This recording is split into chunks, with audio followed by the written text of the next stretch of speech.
Welcome back to TCM. I'm Alicia Malone, and you're here just in time to watch a period epic made by the master filmmaker Stanley Kubrick, released in the years between A Clockwork Orange and The Shining.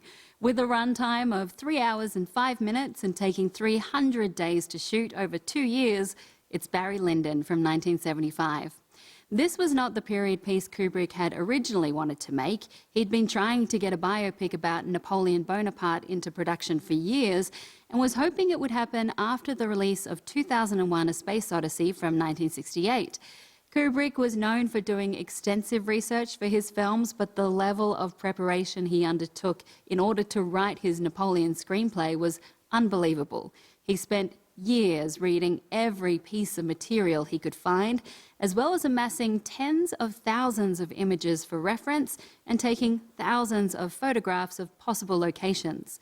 Unfortunately, Kubrick never got a chance to make his Napoleon movie, with studios unwilling to finance a period epic to the level he required.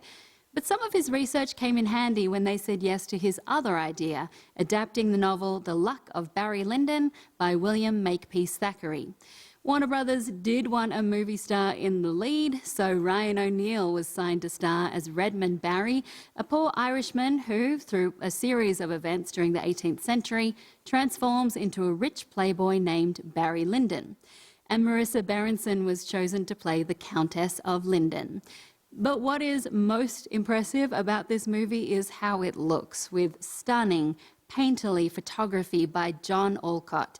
He and Kubrick worked hard to make the film appear as if it were all shot using natural light, sunlight during the day and candlelight at night. We'll talk more about how that was achieved after we see the film. But right now, from 1975, this is Barry Lyndon. Film critics didn't know what to make of Barry Lyndon when it was released in 1975, but the Academy awarded it with 4 Oscars for its art direction, costume design, score, and cinematography.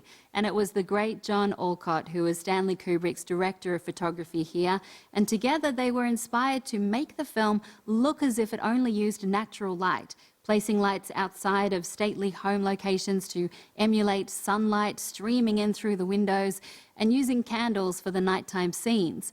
But in order to capture enough light from those candles so you could actually see what was happening in the frame, Kubrick bought special lenses from NASA, which had been created by Carl Zeiss so NASA could capture the dark side of the moon in photographs.